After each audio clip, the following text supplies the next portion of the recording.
Приносим извинения за небольшую такую задержку, связанную с началом нашего мероприятия. Поэтому мы очень рады всех приветствовать. Видим, что вы подключаетесь постепенно, потихонечку. Мы рады приветствовать команды наших инновационных площадок, которые работают в рамках проекта развития качества дошкольного образования. Мы рады очень приветствовать наших коллег из города Братска, из Удмуртии, по-моему, если я не ошибаюсь. Да? Поэтому, уважаемые коллеги, мы, в принципе, всегда всем очень рады. Поэтому сегодня уже наш 9-й семинар. И серия семинаров наша началась еще в мае 2021 года, и в течение вот этого промежутка времени постепенно мы встречались, обсуждали какие-то вопросы, даже где-то смотрели уже готовые решения, то есть как это можно сделать. Поэтому сегодня у нас 9-й семинар. Всех еще раз поздравляем с Новым годом, с Рождеством, с Крещением.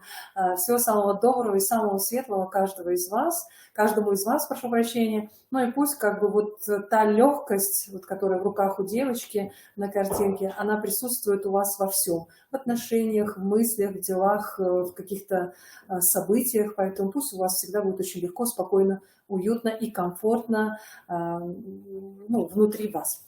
Уважаемые коллеги, тема сегодняшней нашей с вами встречи, она посвящена именно включению узких специалистов, которые работают в детском саду. Это музыкальных руководителей, инструкторов по физической культуре, старших воспитателей. Пока так обозначим, конечно, не узкий специалист, это один из главных людей в детском саду, но пока как бы мы вот эту линейку просто выдержим. Учителя-логопеды, педагоги-психологи, если есть педагоги дополнительного образования и так далее, и так далее. То есть включение всех взрослых, которые работают в детском саду, жизнедеятельность детей любого возраста, начиная с групп для детей раннего возраста. Поэтому вот это наш предмет сегодняшнего разговора. Как развернется разговор, какие проблемы будут обсуждаться, какие решения мы с вами вынесем, это все будет уже в процессе нашего с вами сегодняшнего такого семинара с интерактивным обязательным участием всех наших инновационных площадок. Это детские сады номер 12 города Воркуты, детские сады номер 12 и 20 города Усинска и детский сад номер 11 города Печора. Я сейчас немножечко попозже посмотрю, кто у нас на площадке. Всех вас постепенно назначаю спикерами, особенно руководителей творческих групп, ну и тех специалистов узких, которых лично я, например, знаю. Я назначаю спикерами. Это означает, что в любой момент вы можете выйти в эфир и по приглашению, и по тому, вот вы видите, ладошка наверху есть. Если вы пожелаете озвучить какое-то свое профессиональное мнение, вы можете нажать на эту ладошку, и мы будем понимать, что вы хотите выйти в эфир для того, чтобы обсуждать какие-то вопросы. Это как бы такие организационные моменты. Ну и еще ряд организационных моментов, уважаемые коллеги.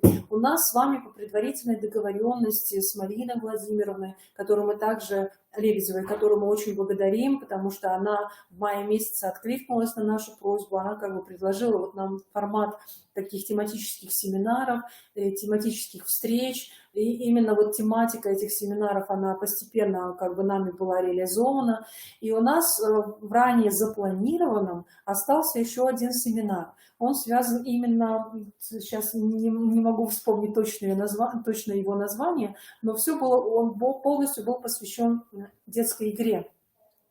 Поэтому, уважаемые коллеги, если у вас есть желание, если есть интерес к этой теме, по поводу того, о чем мы должны говорить на этом семинаре, может быть, какие-то проблемные вопросы есть, которые нужно пообсуждать, это я сейчас обращаюсь именно к представителям наших инновационных площадок Республики Коми. То есть, если есть о чем говорить, то вы, пожалуйста, дайте знать, и мы, соответственно, попробуем развернуть такое обсуждение профессиональное тех проблемных вопросов, которые на сегодняшний день у нас существуют по детской игре. С правилами ли она, без правил ли, по инициативе ребенка, по инициативе взрослого, да? То есть как бы мы можем это обсудить. Это первый такой формат, но вы дайте знать, пожалуйста, до конца нашей сегодняшней встречи. И второй момент, я обращаюсь сейчас к тем, кто с нами практически с мая месяца, поэтому, уважаемые коллеги, мы вас очень благодарим. Это представители других детских садов, которые даже и не входят в наш регион.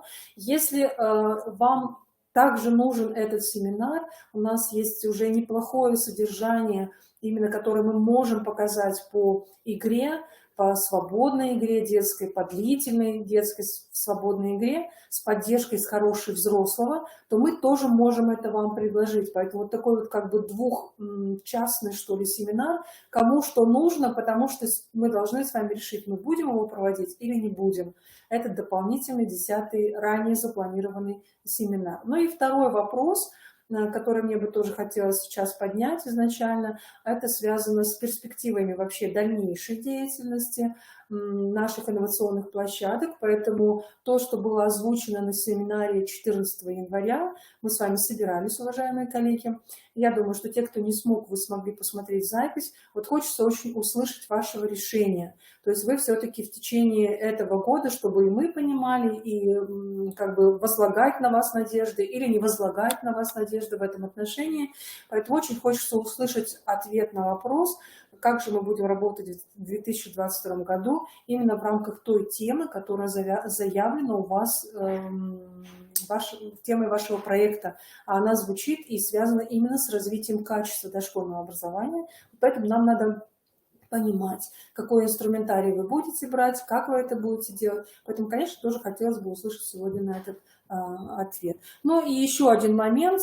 Те коллеги наши из Братска, которые у нас с мая месяца вместе с нами, Мария Сергеевна, я сейчас обращаюсь к вам, это старший воспитатель, это руководитель, скорее всего, творческой группы педагогов своего детского сада. Если вы будете готовы нам дать обратную связь в виде, возможно, каких-то небольших видеосюжетов, как у вас идет сейчас, с чего вы начинаете, ваши первые шаги, то я думаю, что мы обязательно еще встретимся и, соответственно, уже какую-то обратную связь и с нашей стороны на то, что вы делаете, вы тоже обязательно получите. Просто хотелось бы это все в январе, честно говоря, завершить. То есть вот цикл этих семинаров, цикл встреч, возможно, с Братском, хотелось бы в январе завершить, потому что с февраля нас действительно ждут очень интересные вещи. И это где-то, может быть, не совсем связано с системой дошкольного образования, я сейчас говорю про нашу деятельность. Вот. Но, тем не менее, инновационная деятельность, она должна двигаться вперед, и вот хочется тоже эти перспективы очень хорошо понимать. Но возвращаемся к предмету нашего сегодняшнего разговора. Разговор должен получиться хороший, поэтому сразу приглашаю всех для такой активной, хорошей позиции. И поэтому изначально, к началу нашего разговора, с удовольствием приглашаю Марину Владимировну Лебедеву. Поэтому, Марина Владимировна, мы просим вас подключиться.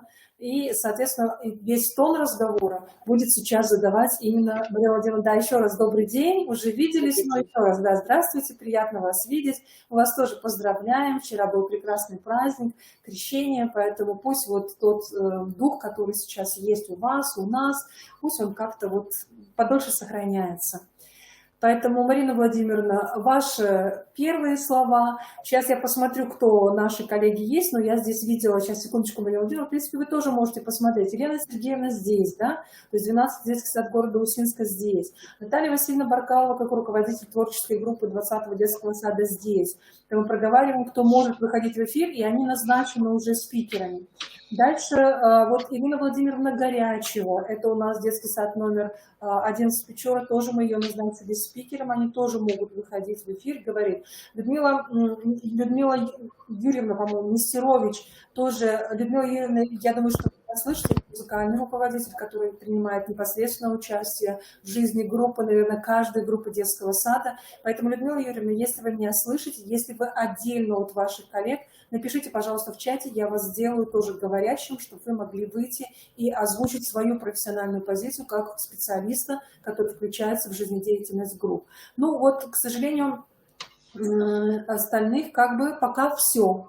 Вот пока все, Марина Владимировна, поэтому можно начинать. Усинск, Печора здесь.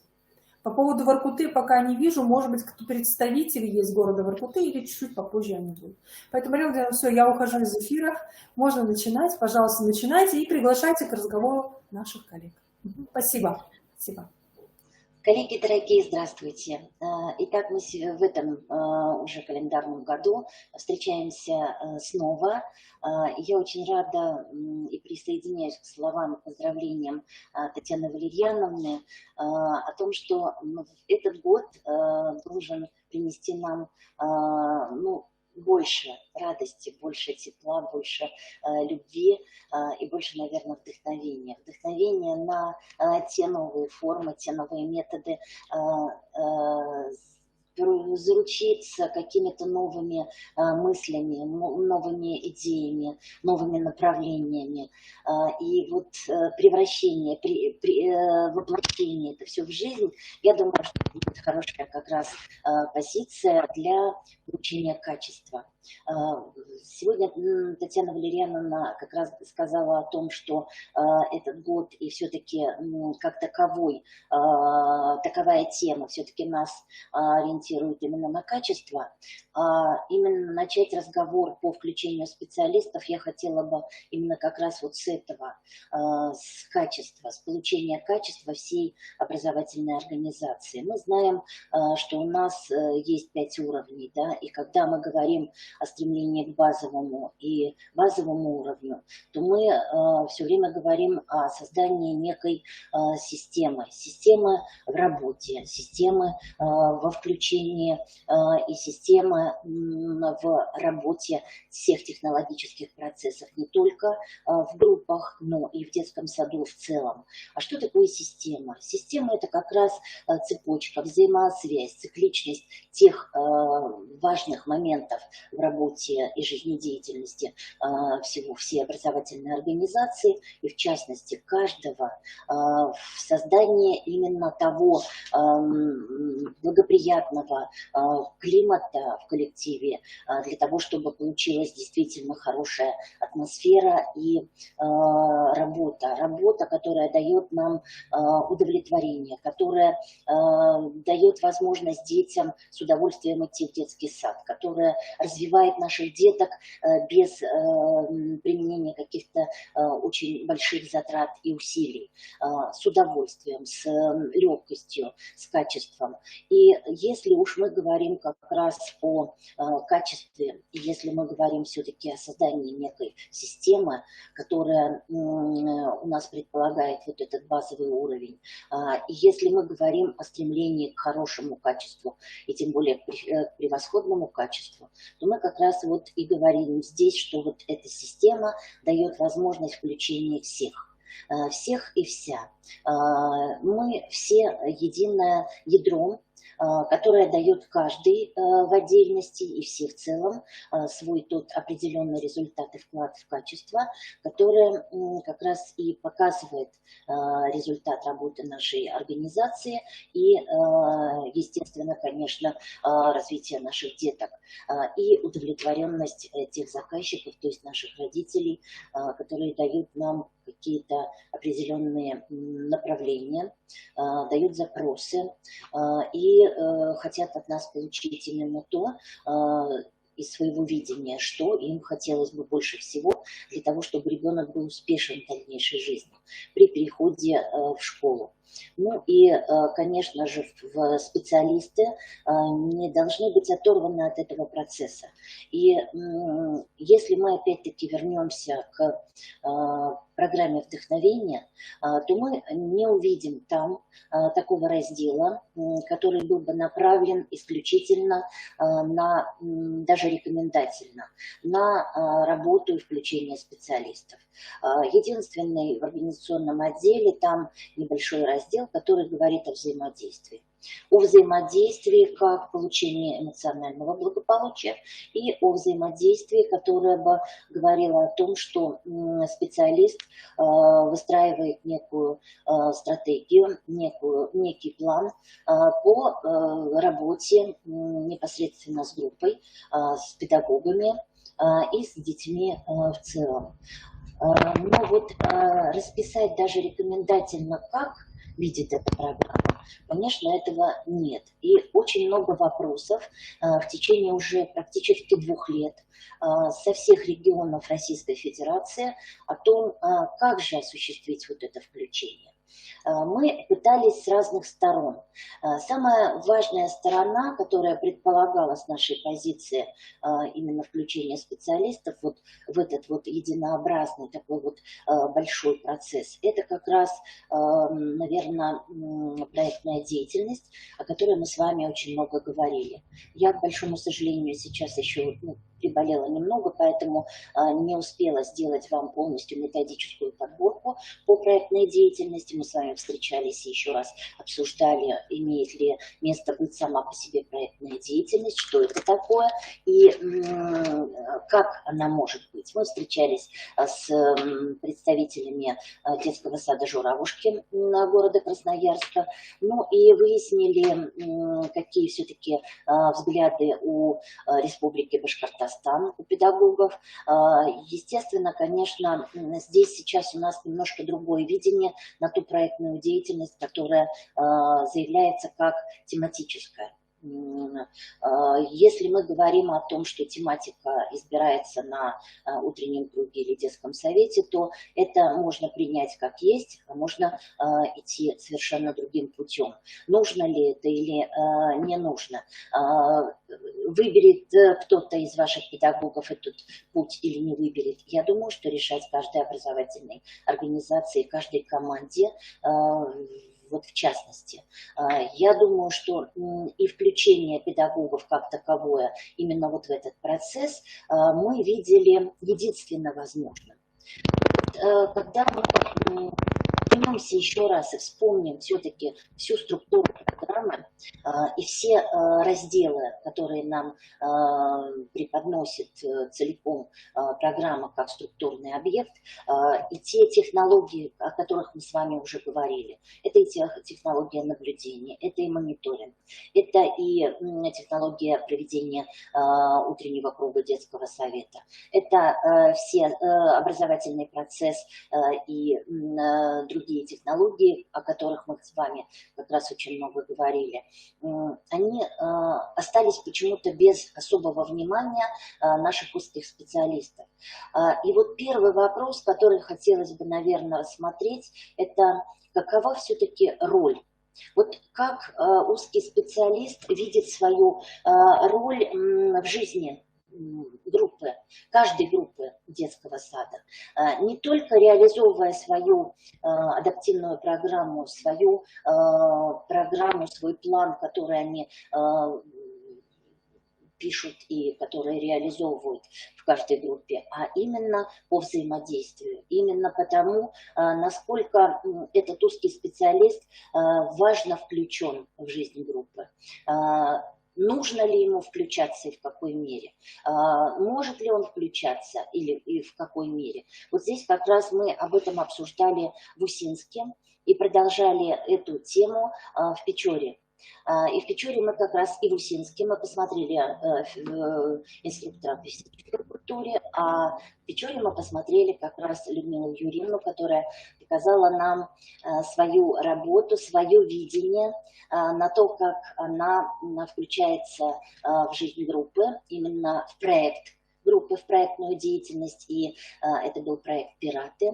И мы как раз посмотрели и увидели, насколько интересно раскрываются дети непосредственно в самой деятельности, в самой, как они раскрываются, и видели ту барышню, которая у нас танцевала восточные танцы, насколько она перевоплощалась, насколько ей было интересно, насколько она нашла себя на сцене. То есть здесь все факторы говорили за то, что вот это такая уникальная возможность, когда узкий специалист может присутствовать именно в проектной деятельности, именно за счет проекта заинтересовывать детей и вливаться в жизнь группы. А вот полностью погружение в технологический процесс мы, конечно, это не рассматривали. Если говорить о жизни и включении специалиста и роли самого специалиста именно в жизни группы, каждой группы детского сада, то я, наверное, хочу сказать о том, что все вот эти технологии предполагают наличие каких-то, может быть, советов, каких-то рекомендаций, которые, как правило, всегда следуют и от педагога-психолога, и от музыкального руководителя, и от инструктора по физической культуре, ну и, безусловно, от тех других специалистов, которых я не буду уже перечислять постоянно. Вы уже прекрасно их понимаете. Это и дефектологи, и учителя-логопеды, ну и так далее. У кого бассейн-инструктора И, естественно, когда мы говорим о наблюдении, это та очень серьезная, очень большая, с различными инструментами, выстроена в определенной последовательности. Она как раз предполагает протоколирование. Протоколирование – это обсуждение, когда мы выносим, каждый выносит какую-то свою версию, что он увидел, что он заметил, что он предполагает, наличие какой задачи или каких возможностей у ребенка. Вот это протоколирование, оно как раз дает возможность включаться именно в тот процесс, когда в процесс взаимодействия не только со всей группой, но и индивидуально с ребенком. Вот эта роль тоже как таковая рассматривается в самой программе. Но она настолько нечетко выражена, поэтому у многих возникает вопрос, как. Она не заявлена в программе как таковой, она сквозит, она проходит сквозным таким моментом именно в технологии наблюдения. Все остальное предполагает наличие, но не указывает конкретно. Я сегодня принципиально, в общем-то, даже где-то еще не поняла, мы с Татьяной Валерьяновной не поняли друг друга, поэтому я презентацию не подготовила. Буду говорить вот так. И в процессе, наверное, мне все-таки хотелось бы, чтобы вы включались. И все вопросы, а у меня их, как правило, обозначено 5, и мы их вам сделали в рассылке. Наверное, вот давайте мы пообсуждаем. Все-таки первый вопрос – это какова роль узкого специалиста в жизни группы, и будем говорить в жизни самого ребенка индивидуально. Вот ваши мысли. Скажите, пожалуйста, как вы думаете? Потому что если не прописано в программе, и если это не является уже таким официально рекомендованным, скажем так, органом, да, или каким-то руководством к действию, то здесь мы можем предполагать, что то, что говорю я, это моя рекомендация. То, что говорите вы, это ваша рекомендация. То есть наше видение, оно может совпадать, может не совпадать, а может, дополняя друг друга, выстраивать некую единую систему, единое мнение, которое мы можем с вами претворять в жизнь, и оно у каждого будет как руководство к действию. Поэтому вот что и хочется, чтобы именно выходя на базовый уровень при организации системы, мы уже стремились к амплификации, чтобы мы уже выходили на хороший уровень. Ну и естественно, когда мы уже достигнем того уровня, когда здесь мы говорим о включении, обогащении, именно как раз каких-то видов деятельности с помощью специалистов, дополнения, может быть, разворачивания или имеющий какой-то определенный окрас, вот здесь мы уже можем тогда говорить о стремлении выйти на превосходный уровень, то есть уже на диссеминацию, на распространение опыта, на то, что мы говорим о том, чтобы донести какие-то вот именно эти постулаты, вот именно эти моменты, формы, методы и приемы, которые дали нам тот результат, то качество, к которому мы стремились. Какими путями, какие способы. Но давайте все-таки остановимся. Итак, первый вопрос. Роль узкого специалиста, роль специалиста в жизни группы и ребенка. Вот мне бы очень хотелось, чтобы вы как-то немножечко пошире развернули свое собственное видение, вот с вашей точки зрения. И сейчас я приглашаю вас к разговору, и очень бы хотелось начать, наверное, с педагогов-психологов, с учителей-логопедов, ну и музыкальных руководителей. Пожалуйста, коллеги.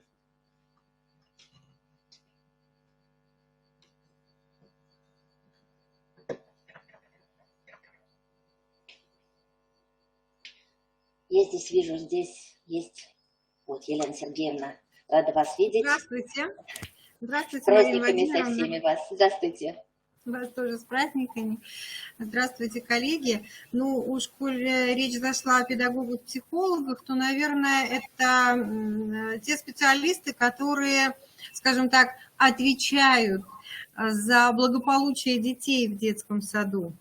Это те, кто защищает именно интересы детей. Поэтому говорить о включении, не включении, наверное, тут вот, с моей точки зрения вообще не может быть такого понятия. Мы вообще живем с детьми вместе.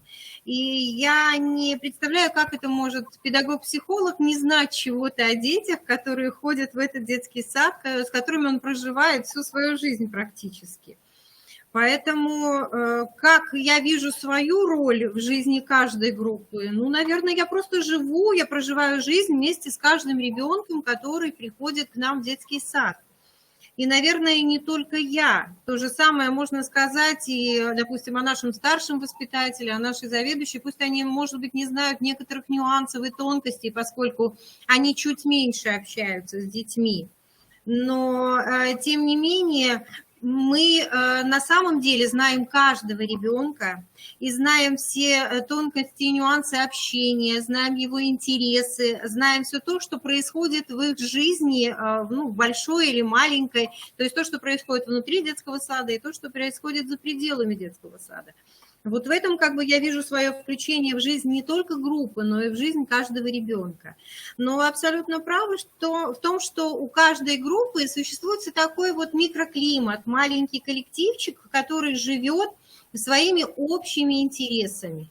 И вот эти общие интересы, естественно, тоже учитываются. И когда случаются моменты включения там, скажем, в деятельность детскую, я должна, безусловно, знать, чем живет группа в настоящее время, что интересно детям, чтобы попасть в сферу их интересов, чтобы то, что их заинтересовало немножко, поддержать и, может быть, как-то включиться в эту деятельность. Буквально несколько дней назад дети обсуждали интересную для себя тему. Ну и, как всегда, возникли вопросы новые.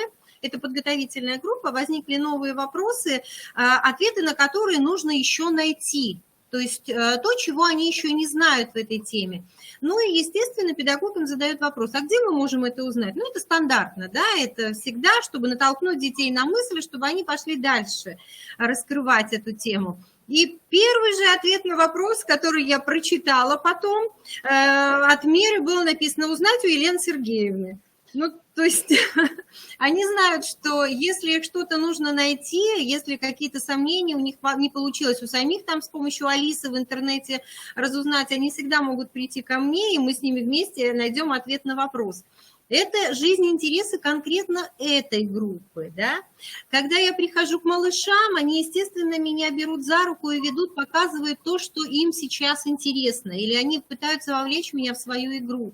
Вот это и есть включение, потому что когда я прихожу, вот эти там 10, 20, 15 минут, ну, может быть, полчаса или час, я живу жизнью этих детей, этого коллектива. Вот такое включение. Соответственно, если эта тема растягивается на какое-то время, и я уже включена в нее, я не могу оставить детей. Все, что интересного, я нахожу по этой теме. Если они приходят ко мне со своими проблемами, естественно, я включаюсь в эту общую деятельность, я живу вместе с ними. Вот сегодня буквально ребята, вчера, вернее, они придумали какую-то там речевую игру с буквами. Сегодня утром я не успела прийти, открыть дверь, ко мне в кабинет прибежали девочки и сказали, что у них стерлись буквы, и я могу им помочь. Я очень долго выясняла, чем же я могу им помочь. Выяснила, что у меня есть ламинатор, и буквы нужно заламинировать, иначе им играть неудобно. Ну вот такая жизнь. Это мы все люди, которые живут общими интересами. Мы одна, я не скажу, что это команда, это такая большая-большая семья, где, как правило, бабушки, дедушки, тети, дяди, вот у нас как-то так вот получается.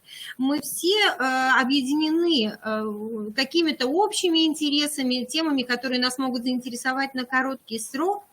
Но я вам хочу сказать, что я слушала вас, Марина Владимировна, и вот мне, знаете, какая возникла такая вот тема, что, наверное, не только специалисты должны быть включены вот в это все, потому что наши дети четко знают, что если у них что-то порвалось или что-то нужно пришить, они могут пойти к нашей костелянше, и она им поможет, или кусочек ткани вырежет, или даст пуговичку необходимую. Вот недавно у нас девочки занялись раскроем платья для кукол, им нужны были маленькие пуговички. Они четко знали, где они могут их взять. Точно так же они знают, кто может помочь им в сооружении постройки из дерева. Если нужно сделать ее более долговечной, они знают, где у нас Геннадий Игнатьевич, и как его найти, и какие инструменты он может им дать, с какими он сам может прийти. Я уже не говорю про нашу кухню, которая всегда откликается на вопросы детей. И не только шеф-повар, но и повара всегда. То есть если постучали дети и попросили немножечко лимонной кислоты, которая нужна им для эксперимента, никто им не откажет, насыпет пакетик и отправит обратно в группу. То есть в эту жизнь включены не только специалисты, весь коллектив детского сада. Конечно, это музыкальный руководитель. Я уже неоднократно, вы видели наши видео, когда дети прибегают к Марине Анатольевне и просят ее, чтобы она им подобрала музыку какую-то или движение к танцу, помогла написать сценарий. Но сейчас, допустим, подготовишки, они уже более такие продвинутые в этом плане, они уже сами там делают какие-то наброски при помощи воспитателей, потом корректируют это все вместе, изредка обращаясь к Марине Анатольевне. Но когда они помладше дети, вот, например, старшая группа, они идут сразу за помощью к Марине Анатольевне. Татьяна Валерьяновна, я вижу ваш вопрос, как мы этого достигли. Ну, как? Наверное, это, мы не раз уже говорили, наверное, это какая-то вот атмосфера детского сада, то есть мы понимаем, для чего мы здесь живем, для чего мы находимся в детском саду. И если ребенок приходит на прачку с просьбой постирать, да, но сначала, естественно, первый раз он идет с воспитателем, чтобы узнать, где можно... кого можно попросить, кто нам может в этом помочь. Тогда, естественно, воспитатель подсказывает. А вы знаете, что у нас есть люди, которые стирают нам полотенце, постельное белье, гладят его, чтобы оно было аккуратным и мягким, приятным. Естественно, у нас все детки знакомятся со всем детским садом. Наш детский сад, он открыт для детей. И не только экскурсии, но и проходя мимо, допустим, прачки, дети всегда здороваются, они всегда спрашивают, как дела, они видят, что там делают, мы можем остановиться и посмотреть, если это малыши, что там находится, какие шумные машины иногда им мешают спать. То есть вот мы с этим, наши дети, они знакомы со всем детским садом, со всеми сотрудниками, которые в нем работают, потому что мы их открываем.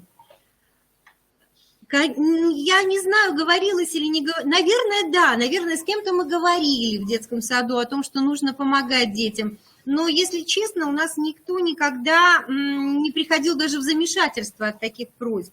То есть, когда приходит педагог с детьми, допустим, в ту же соседнюю группу, чтобы попросить, не хватило красной цветной бумаги.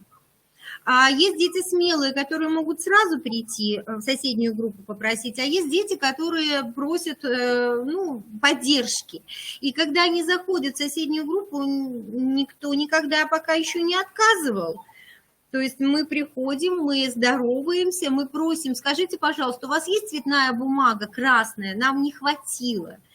Наверное, там, где немножечко другая атмосфера в коллективе детского сада, нужно будет договориться, да, что если приходит ребенок, никогда ему не отказывайте в просьбе, потому что для него это очень большой шаг в социализации, потому что для него это очень важно добиться чего-то самому, попросить взрослого о чем-то. Наверное, да, наверное, нужно договариваться, нужно объяснять, но как-то так сложилось, что нам не пришлось это делать. Наверное, у нас в коллективе вот так сложилось, что главные все-таки, не скажу, что главные все-таки дети, но все важны. И дети в первую очередь, потому что, в общем-то, для них мы здесь и находимся, для них мы и работаем. Поэтому выстраивать вот так вот нам не пришлось, слава богу, что не пришлось. И поэтому каждый человек, даже если взрослый, даже если это родитель, находится в детском саду, и дети спрашивают его о чем-то, я не видела на сегодняшний момент пока еще отказов, какой-то паники в глазах, пока еще не было. Вот так сложилось у нас. Спасибо, Елена Сергеевна. У меня вот по ходу нашего разговора и вашего рассказа возник вот такой вопрос. Скажите, есть ли у вас такая команда или есть ли у вас такой уже сложившийся обычай, когда вы после мониторинга подводите какие-то итоги? Когда вы вместе обсуждаете, разрабатываете определенную стратегию каждого ребенка? Есть ли вот такое? Ну, это как бы моя работа, то есть я понимаю, что вы вопрос задаете в связи с моей деятельностью. Естественно, мы с каждым педагогом обсуждаем прожитый, ну пусть не каждый день, но важный день, обсуждаем достижения детей. Я каждый свой день начинаю с обхода групп. То есть до того, как детки сели завтракать, может быть, кому-то за завтраком, кому-то после, ну, то есть вот каждое мое утро начинается с того, что я прихожу в группы, чтобы немножечко разделить это, да, то есть вторую половину, у нас 12 групп, как-никак, всех сразу не обойдешь, со всеми не поговоришь, утро начинается с малышей, потому что они, ну, тяжелее расстаются с родителями, и, соответственно, мне нужно и настроение поднять, и, может быть, того, кто впервые пришел поддержать или после долгого перерыва. Потом я хожу по группам уже позже, уже после 10 часов, вливаюсь в деятельность детей и наблюдаю за ними одновременно. И, соответственно, нам всегда есть что обсудить с педагогами. Мое видение, то, что они видели. Может быть, я за вот этот короткий промежуток чего-то не заметила, на что они акцентируют мое внимание. Но мы, естественно, обсуждаем все достижения детей, все какие-то дефициты, какие-то, может быть, изменения в настроении, если они длительно держатся у ребенка, чтобы понять, с чем это связано. То есть это происходит непрерывно, постоянно, и здесь общение может быть не намечено на какие-то определенные даты, а оно может быть спонтанным, когда возник вопрос у педагога либо у меня. Спасибо, Елена Сергеевна. Я ведь с большим прицелом, и вы это прекрасно поняли, ваш рассказ – это та маленькая ступенька, с другой стороны, это огромная ступенька к включению других специалистов. Я ведь спросила не потому, что это вот должно быть какие-то заседания, собрания или еще какие-то формы, да, вот такие вот заскорузлые, старые, которые привычные у нас для многих образовательных организаций. Я говорю именно еще не только о педагоге-психологе, потому что это его жизнь, правильно вы сказали, потому что это естественно, когда педагог-психолог дает рекомендации, когда он вместе с педагогом выстраивает стратегии, когда хочет добиться и понять какие-то проблемы, которые вдруг возникли при мониторинге, да, при невыполнении, что произошло, какую там стратегию выбрать, какие, может быть, приемы применить, либо какие игры, как вывести ребенка. Но ведь еще другие специалисты. Ведь у детей в разных областях есть разные, абсолютно разные задачи. Вот мне хотелось бы как раз именно вот это обсудить. И, Елена Сергеевна, у меня еще есть один вопрос. Он может быть не совсем такой вот обычный для вашего детского сада, но вы должны понять, потому что в вашем саду это вот сад, где живут дети, где живет радость. Там, где тепло, там, где уютно, и там, где все друг другу помогают. Вот это вот замечательное такое сообщество, замечательный такой дом, где действительно, ну вот, приятно быть. Я была у вас в саду, и мне действительно было так же уютно и комфортно, как вот и вашим деткам. У меня такой вопрос, который чаще всего задают педагоги с разных регионов. Есть ли какой-то четко разработанный план действий специалиста, который регламентирует их деятельность. Ну, вы знаете, да, опять-таки это уход в прошлое, но для того, чтобы, наверное, начать как-то свою траекторию, путь вперед, надо все-таки оттолкнуться от чего-то. И, естественно, педагоги и узкие специалисты отталкиваются, особенно те, кто, ну, не живут так, как живете вы. Вот есть ли планы, есть ли какие-то стратегические задачи, есть ли какие-то, может быть, алгоритмы, которые вы заранее себе планируете, или это вот та жизнь, в которую вы проживаете, которая дает вам стимулы здесь и сейчас, на сегодняшний день, которая вот не может быть заранее запланирована и придумана. Вот расскажите немножечко, пожалуйста, об этом.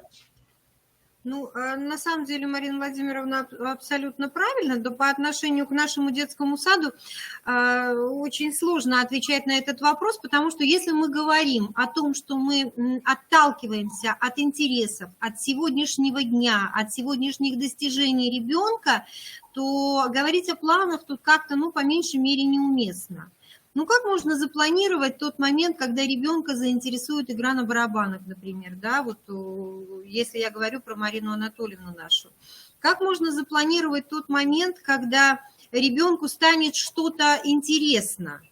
Мы не можем этого сделать. Мы не можем даже говорить, вот, если говорить обо мне, мы не можем знать заранее, когда ребенок достигнет той или иной точки своего развития. И поэтому о планах каких-то... Хотя, знаете, я вот слушала и думаю, может быть, вы правы в том смысле, что кому-то из педагогов начинать таким образом будет проще, да? Может быть, кому-то на самом деле будет так проще.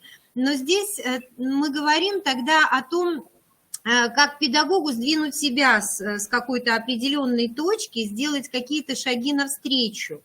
То есть запланировать там, я не знаю, свои появления, допустим, в группе с чем-то интересным, чем-то, чтобы заинтересовать детей. Возможно, может быть, от такого можно отталкиваться. Но если мы говорим об интересах детей, об интересах группы детей, то тут очень сложно запланировать. Хотя, знаете, если мы предлагаем детям планировать свою деятельность, почему бы не запланировать деятельность вот в рамках определенной вот этой темы, да, ну вот человеку, привыкшему работать по плану, да. То есть приходят дети с запросом, или я прихожу, и дети мне говорят о том, что нам вот интересна эта тема, мы бы хотели вот это в ней узнать.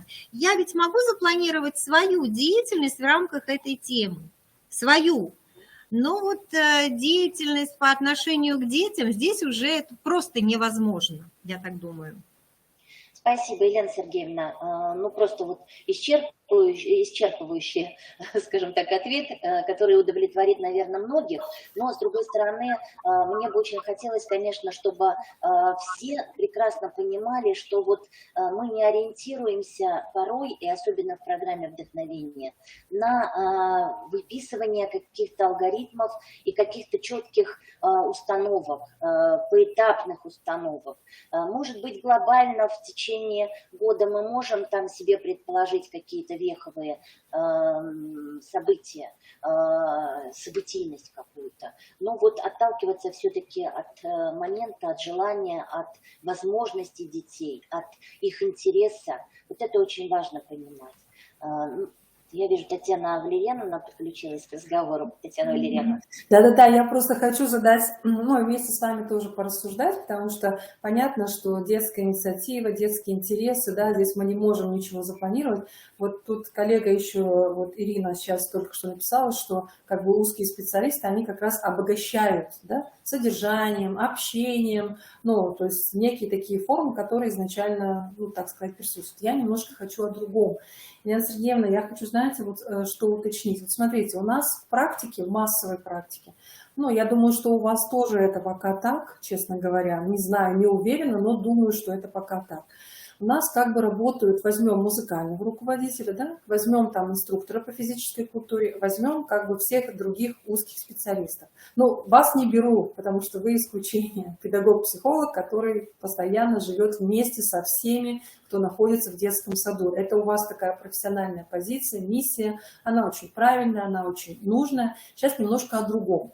Вот у нас, получается, как бы в обычном детском саду у музыкантов есть свое расписание. Ну, согласитесь, да? Потому что зал, как бы каждая группа, ну, вот это массовая такая практика, дети приходят по отдельности. Она до сих пор у нас сохранилась, что бы мы там ни делали и как бы мы ни говорили.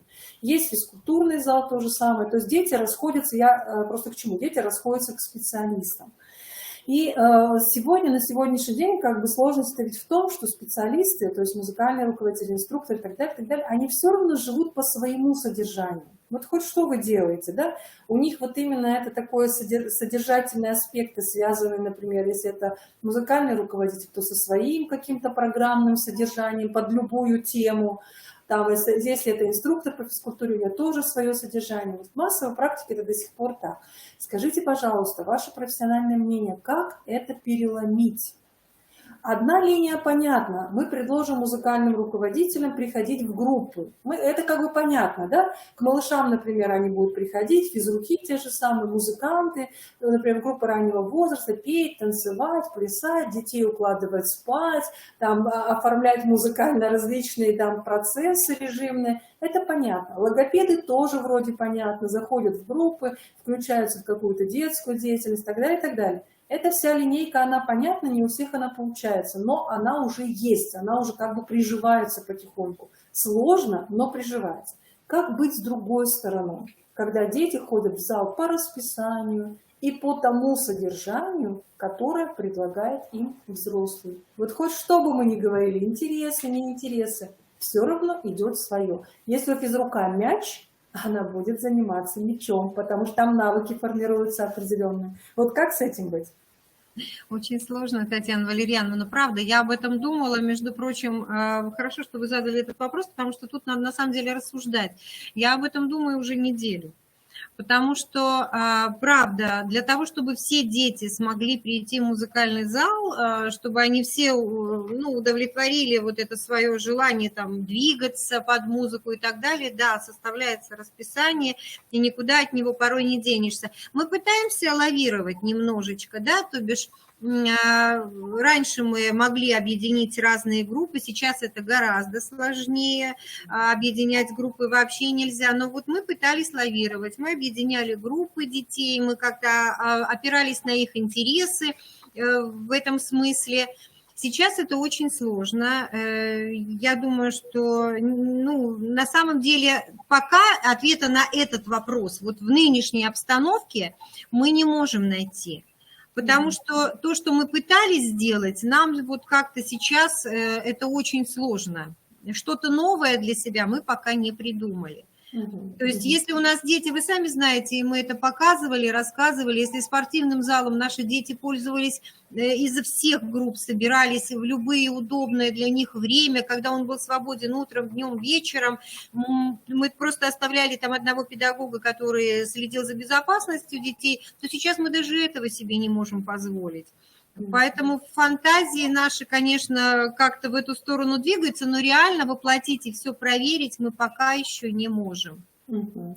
Да, спасибо, потому что я говорю, это сейчас понятно, как бы условия диктует та эпидемиологическая ситуация, которая, она непростая. Но вот и раньше ведь тоже в этом же, да, Марина Владимировна, в этом же были именно пробуксовки. Кто-то ведь пробовал подключаться там к той жизни группы, которая вот идет, из специалистов я имею в виду. Кто-то там к темам каким-то интересным подключался, к детским интересам и так далее, и так далее. Но они все равно отстаивали очень мощно свои позиции. Вот есть музыкальный зал, пожалуйста, приходите ко мне там, и я буду заниматься тем, чем вот у меня прописано где-то там тогда. Вот я думаю, как вот этот момент переломить. Вы знаете, Марина Владимировна, спасибо вам за встречу с Иркутском. Да, забыла, Красноярск. Да. За одну вот идею, которая все-таки у них, вот Елена Сергеевна сказала, что они ее уже воплощали. Вот там момент был, помните, у них было такое как бы обязательное занятие у специалистов и несколько раз в неделю какие-то такие свободные посещения. То есть, если ты хочешь, ты, значит, соответственно, из группы выходишь и идешь к этим специалистам. Вот тоже, насколько это реально сегодня. Поэтому вот, если какие-то варианты, коллеги уважаемые, может быть, обращаюсь ко всем, есть, подскажите, давайте подумаем, а как вот здесь-то нам действовать, потому что специалисты все-таки продолжают отстаивать свои позиции. Если это Татьяна логопед... Валерьяновна, можно секундочку? Вот по поводу содержания, тут мы лавируем. По поводу содержания самого занятия у специалистов, дети тут могут обговорить, могут предложения свои выдвигать. У нас специалисты откликаются на это все, а вот по поводу жесткого расписания здесь пока вот никак.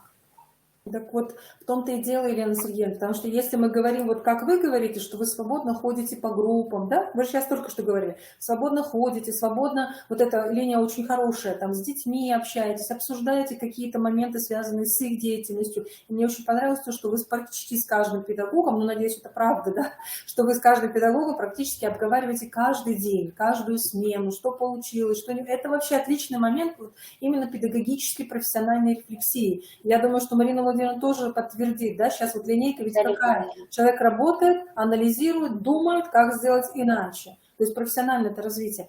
А вот, господи, пока говорила и забыла, что хотела вообще спросить. А другим специалистам, может быть, тогда вот эту линию нам и развивать, то есть музыкальный руководитель, пусть точно так же подключается, пусть также ходит по разным группам в разные какие-то режимные моменты. Вот как вот? У них ведь и время тоже, вот там 4, объем, рабочее время у музыкального руководителя, да, оно же намного меньше, чем у воспитателя. Вот как с этим быть? Почему я спрашивала, вы как действовали? Вы договаривались? Может, Наталья Ивановна какие-то там изменения делала в нормативных актах, чтобы все принимали участие одновременно в жизни детей каждой группы? Потому что все нужны. Вот как здесь быть? В общем, я ухожу из эфира, Марина Владимировна, прошу прощения, да? Поэтому можно дальше обсуждать, но вот проблемные вопросы, они есть. То есть понятно, ну вот пустующие помещения, почему? Ну, ладно, все, в общем, подумайте. Татьяна Валерьяновна, я с вами абсолютно согласна, но, опять-таки, мы все находимся под колпаком у Роспотребнадзора и у наших органов, которые нас проверяют. Проверяют расписание, проверяют планы, проверяют контроли, проверяют много чего. Проверяют на соответствие, на выполнение, на качество. То есть вот сейчас еще больше, мне кажется, стало, простите меня, пожалуйста, но вот дуризма в плане бумажном, в плане какого-то соответствия тому, чего и не нужно.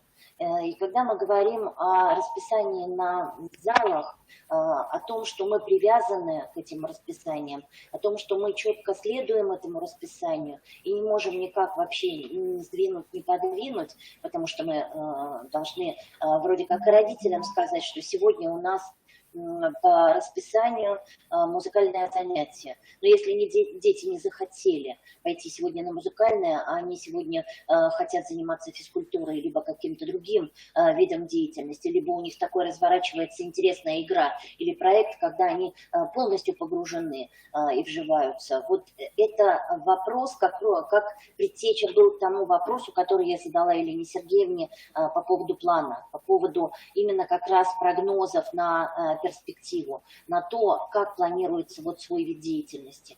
Ровно как и музыкальные руководители, и инструктора по физическому воспитанию. Они стараются сейчас изо всех сил поддерживать на своих занятиях ту тему или тот проект, ту деятельность, которую дети разворачивают по своему интересу. Но этого мало. Этого мало по форме.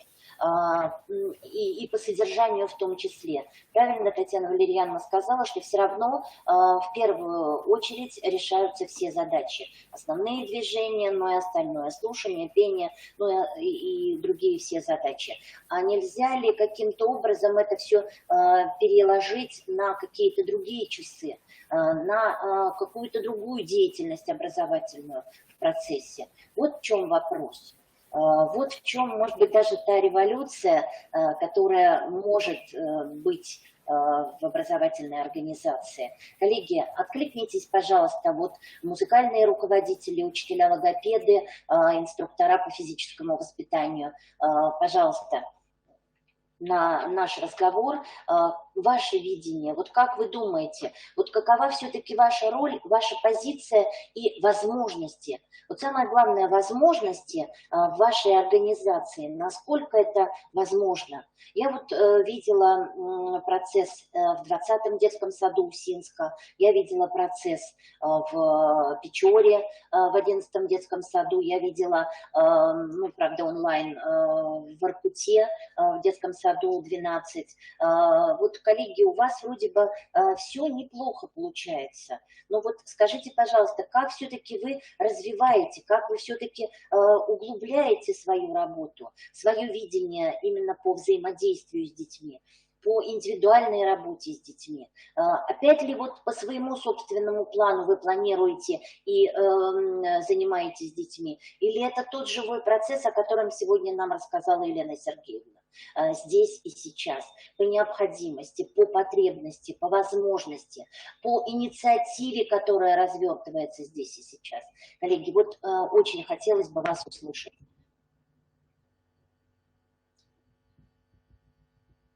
Подключитесь, пожалуйста.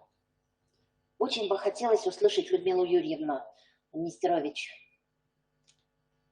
Марию Александровну. Да, и Мария Владимировна, пока как бы коллеги подключаются, Людмила Юрьевна говорит, что она не может подключиться, но она с удовольствием пишет в чате, поэтому вы пока можете посмотреть то, что она пишет.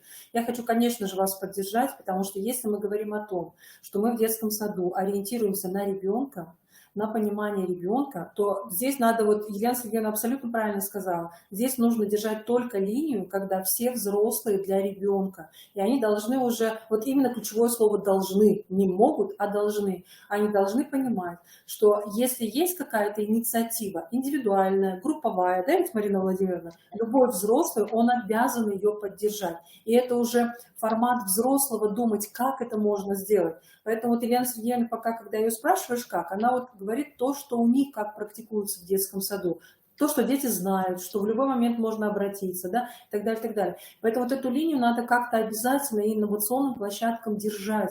То есть все взрослые для детей. Это очень сложно. Проще, когда дети, вот они придут, или я приду, что-то там поделаю с ними, типа поддержу их инициативу, но это бывает не так. Вот поэтому вот как-то вот нам надо эту линию всем вместе инновационным площадкам все-таки держать, потому что коллектив, он один, и это сейчас не так просто сделать с наличием наших помещений, ограничений и так далее, но надо думать, как это можно сделать. Вот, Марина Владимировна, вы пока читаете, да, что там Людмила Юрьевна пишет? Потому что вот, например, если мы организуем какие-то совместные праздники, ну, как вот формат ли проектной деятельности, формат ли итогового какого-то мероприятия по теме, как хотите, так и называйте, мне все равно. Но вот совместные праздники, когда дети, когда взрослые, хотят родители, тогда здесь как бы роль, ну, узкого специалиста, она понятна. Правда, Марина Владимировна? Да, Музыкант поможет и подобрать, и поставить, и где-то там еще что-то. То есть то, что не смогут сделать дети. Вот какие-то события, дни рождения, там еще другие праздники. Здесь вот все понятно. Ну, по крайней мере, мне. Я думаю, что, может быть, коллегам нет. А вот все остальное. Если у ребенка есть проблема речи, вот участие логопеда тоже понятно. Приходи и корректируй. Но не своими специальными заданиями, а именно какими-то интересными моментами, которые помогут ребенку через какое-то другое содержание, только не через содержание тренировочного характера у себя в кабинете. Ну, это как бы вот мое такое профессиональное мнение. А вот еще как? Вот что еще, Мария? Вот в обычной жизни, ну хорошо, будут они входить, в режимные моменты будут вхожи, да ведь? Это тоже есть как вариант. Вхожи. Инструктор, правда, не знаю, где он может быть вхож. Вот где он может быть вхож в жизнь группы? На прогулку? Где вот он может быть? И на прогулку, и в самом педагогическом процессе. Мы вот совсем недавно, ну, наверное, в прошлом году, смотрели, как из коробок, из каких-то определенных материалов, там стульчики, столы, коробки, была создана такая сеть-паутинка, где дети осваивали основные движения через свои собственные интересы. Подлезали, перелезали, перешагивали, подлезали. Вот это было тоже очень интересно. Ведь создать атмосферу в группе, решая свои узкие вот задачи, которые вы должны отработать. Не обязательно это нужно пригласить детей и работать именно в зале, а это можно на прогулке, устроить какую-то интересную игру и те же самые основные движения через игру, либо через какие-то постройки, через какие-то материалы дополнительные, которые выносятся на прогулки сделать, те, которые допустимы, которые безопасны, безусловно. Или же в группе тоже сделать какую-то безопасную среду и тоже отработать, но заинтересовать детей, договориться с ними. Я считаю, что вот это вот есть тот результат, когда педагог ровно не как психолог, а как именно педагог, музыкальный руководитель или инструктор, входит именно в группу детского сада, в группу к детям и договаривается: давайте поиграем. Не хотите? А предложите, пожалуйста, свою игру. Мне кажется, вот это вот очень хороший вариант свои задачи вплетать в интерес детей, через интерес детей. И вот Людмила Юрьевна здесь как раз пишет, что на занятиях, когда дети предлагают, она откликается на эти детские пожелания. Ну и ее материал тоже интересен. Мария Владимировна, прошу прощения, но мне кажется, знаете, что еще я как бы солидарна с вами, но здесь, мне кажется, самое главное, что должен понимать каждый человек, то есть вообще он зачем работает с детьми, то есть для чего он работает с детьми. Вот Елена Сергеевна очень хорошо сказала, она свою миссию понимает. Это именно обеспечение эмоционального комфорта, благополучия каждому ребенку и, соответственно, как бы создание условий для развития, для его развития. Все, вот она свою роль понимает. Если инструктор по физической культуре будет понимать самое главное, что это не ходьба, бег, прыжки и все остальное, а зачем он работает, то есть что физическая культура дает ребенку, вот самого главного. Это обогащение двигательного опыта, это умение пользоваться, ну как бы не пользоваться, некрасиво говорю, умение пользоваться своим телом, то есть понимать, как оно может двигаться совсем в разных условиях. Вот когда он это будет понимать, инструктор, здесь можно тоже обсуждать, тогда он уже подумает, какие варианты можно предложить детям.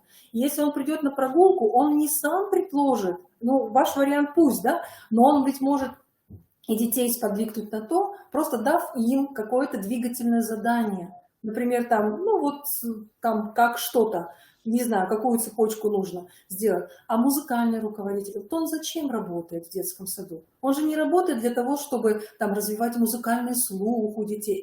Эти задачи развития ребенка, это, знаете, это основа профессиональной деятельности. Но именно зачем? Чтобы приобщить к музыке, чтобы помочь услышать язык музыки, чтобы помочь ребенку выражать самого себя через язык музыки. Если педагог дополнительного образования через язык искусства, вот если человек это понимает, тогда он уже сам подбирает такие средства, способы, да, которые можно давать детям и нужно давать детям. Вот он, например, музыкальный руководитель, он же, если он хочет приобщать к классике детей, классики, да, не к попсе там, а к классике, тогда вот эту линейку он свою ведь через все может пронести. И через то, что он входит в жизнь, и через музыкальные гостиные, и через там, я не знаю, что вечера какие-то. То есть это все можно уже сделать. Самое главное понимать, то есть твоя миссия как человека взрослого, зачем здесь? Потому что воспитатель, у него миссия очень простая. Он все делает для того, чтобы питать ребенка, чтобы он развивался, чтобы он был другим, чтобы он достигал чего-то другого, вот каким он не был вчера. Вот мне кажется, вот это главное. А все технические эти возможности, все там, как мы говорим, знания, умения, навыки, это только средства для того, чтобы ребенок, он раскрывался. И к сожалению, наши взрослые сегодня этого мало кто понимает. И хочется, чтобы специалист, он тоже понимал, ты что можешь сделать хорошего в плане приобщения к общечеловеческой культуре, в плане ценностей в том числе. Как-то хочется эти акценты все-таки, чтобы были. И тогда и детские интересы, и интересы взрослого договорились, сошли, и тогда мы раскручиваем всю эту деятельность, потому что иначе нельзя. Если каждый вот так будет дробить, вот это я делаю, вот это я делаю, да, здесь потому что я там хочу их научить тому-то, ну так, мне кажется, сегодня нельзя. Хоть какая бы тема ни объединяла. Самое главное — это ценности, которые мы формируем, и самое главное — это то, что, мне кажется, ну вот, что является основой, наверное, вообще всего, ну, воспитания, наверное, образования, я даже не знаю, как это сказать. Так что вот, к сожалению, почему я Елену Сергеевну спрашивала, вы как договариваетесь, вы о чем договариваетесь с коллегами, чтобы вот каждый взрослый человек понял, что да, я должен все отложить, когда пришел ребенок ко мне. Сами знаете, что это бывает очень редко. Я согласна, Татьяна Валерьяновна, с вами полностью, но опять-таки отступить от стереотипного мышления педагогу, который работает уже с очень большим опытом, с большим стажем, ему крайне тяжело. Он видит вот именно вот то и уже работает по своей наработанной линии. У него есть свои задачи. От этого у нас разрозненность, разорванность всех специалистов. И они не хотят. Вот передо мной по инструкции по должностной стоит вот такая задача, и я эту задачу должен выполнить. А как? Четко и понятно было прописано в программе. Вот те шаги, которые через занятия, у многих вообще еще остается у узких специалистов мышление о том, что они работают исключительно на подготовку к каким-то праздникам, утренникам или каким-то формам и, ну не знаю, там мероприятиям, которые для родителей, для района, для конкурсов, еще для чего-то. Вот что надо понять, вот что надо, может быть, переломить в себе, внутри себя и понять, что действительно понять ребенка и жить вместе с ним, проживать, это важно. И вот один из вопросов, который вы затронули как раз, это взаимодействие. Взаимодействие не только с детками, да, но и с педагогами. Ведь вот этот тандем, как в семье Вусински у Елены Сергеевны, мы понимаем, что они все вместе смотрят в одну сторону. И за счет этого они, естественно, живут и проживают ту жизнь, которая интересна. И они обогащают этим своим интересом, зажигают детей, а дети зажигают их. Мария Владимировна, это самое главное. Это самое главное, когда люди договариваются друг с другом, мы что делаем, мы как делаем, мы зачем вообще это делаем. Конечно. Это, да, это безусловно.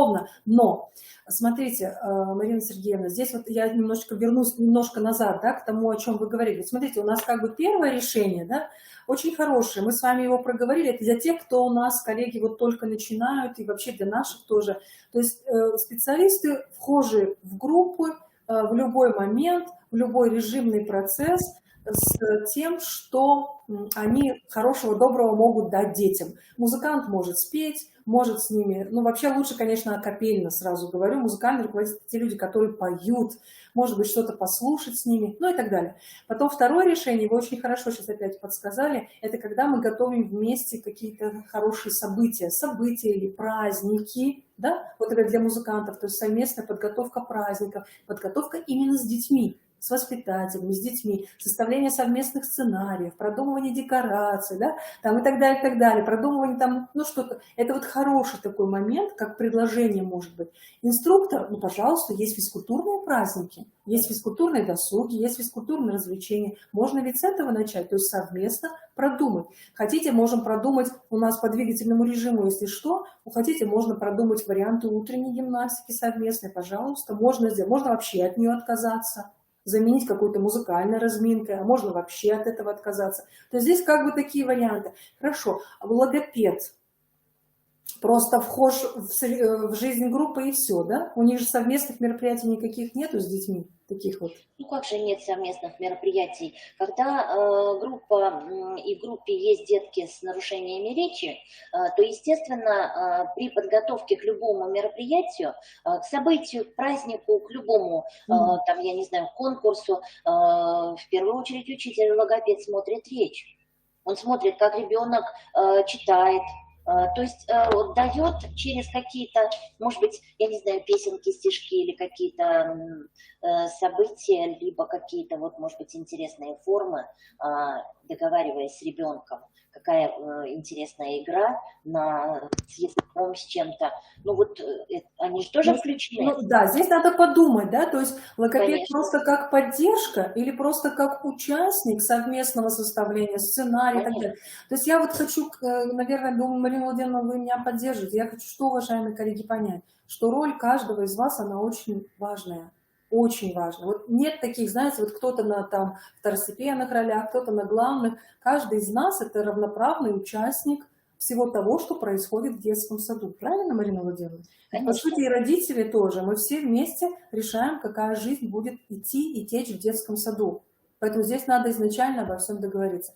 Хорошо, и вот как бы два варианта мы с вами подсказали уже. Ну, то есть, да, как бы это вот из всего и того. Еще какой-то надо момент, давайте мы пригласим к разговору, может быть, о сомнениях, о том, что не получается, о том, что не... Потому что я знаю, что это действительно так. О том, что есть какие-то сомнения в плане того, что, может быть, это детям не надо. Мало ли, что они там по своим идеям, инициативам вот у нас есть. Должны они вот раньше у меня в предыдущих выпусках, например, вот то-то они знали, то-то умели, а эти ничего не знают, не умеют. Вот давайте об этом немножко, о ваших сомнениях, уважаемые коллеги. Поэтому приглашаем, я из эфира ухожу, приглашаем к разговору Усинск, 20-й детский сад. Наталья Васильевна точно знаю, что здесь обсуждали со своими коллегами, возможно, есть какие-то... Говорим обо всем сегодня, о сомнениях, о том, что не получается. И, конечно же, Печору, она здесь почти в полном составе, поэтому, пожалуйста, коллеги, все, уступаем вам место. Выходите, пожалуйста. Коллеги, вот давайте все-таки научиться вместе обсуждать вопросы, и не только вопросы, но действительно сомнения. Может быть, есть проблемы, которые можно решить сообща, которые можно, ну, я не знаю, дополнить. Ведь одна голова хорошо, а две головы, три, и тем более больше лучше. И, может быть, тогда вот здесь мы решим изначально много вопросов. Пожалуйста, присоединяйтесь. 20-й детский сад, Печора. Коллеги, вот мне бы очень хотелось все-таки, чтобы вы рассказали, ведь каждая организация образовательная, она идет своим путем и выстраивает свою работу и свой микроклимат в организации своим путем. У каждого свое видение, у каждого свои какие-то определенные шаги и возможности, и ресурсы, и видение, и содержание. Вот что важно. Кто-то, может быть, идет более длительным окружным путем, но приходит к этой ситуации, но нарабатывает тем самым больше опыт. А кто-то, может быть, лоббирует ситуацию резко, и получает ответ, и потом начинает выстраивать какую-то такую цепочку мероприятий или цепочку взаимодействий, обсуждений, может быть, каких-то совместных мероприятий внутри коллектива, внутри педагогического коллектива и вообще коллектива детского сада. Это было бы очень здорово услышать. Коллеги, потому что я вот очень хорошо знаю, как выстраивать, например, выстраивался микроклимат и атмосфера, например, в одном из детских садов Санкт-Петербурга. Они очень резко включились в процесс полностью вдохновения. Они всем садом взяли это вдохновение, а потом стали пробуксовывать. Вот о чем я говорю. Все вроде поняли, как идти, все вроде начали выстраивать вот это взаимодействие правильно. А потом почему-то каждый решил, что у него свои задачи, это очень сложно, с кем-то надо договариваться, а договариваться не всегда получается, не всегда есть время и возможность. Лучше я пойду сам и показывать буду эффективность своей собственной работы через доплату своим собственным путем, ничего не нарушая. Но где ребенок?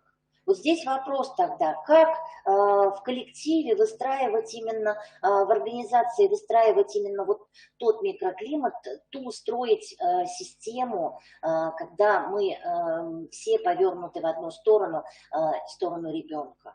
Когда мы слышим ребенка, когда мы понимаем ребенка, когда мы включаем родителей в весь процесс становления. Вот это очень важно, потому что мы можем говорить о любой технологии отдельно и о том, как насыщать предметно-пространственную среду. То, о чем сказала Татьяна Валерьяновна. Средства и технические возможности можно продумать любые. А вот именно сам формат взаимодействия, именно то, как мы смотрим, как мы свои стереотипы, с помощью чего меняем.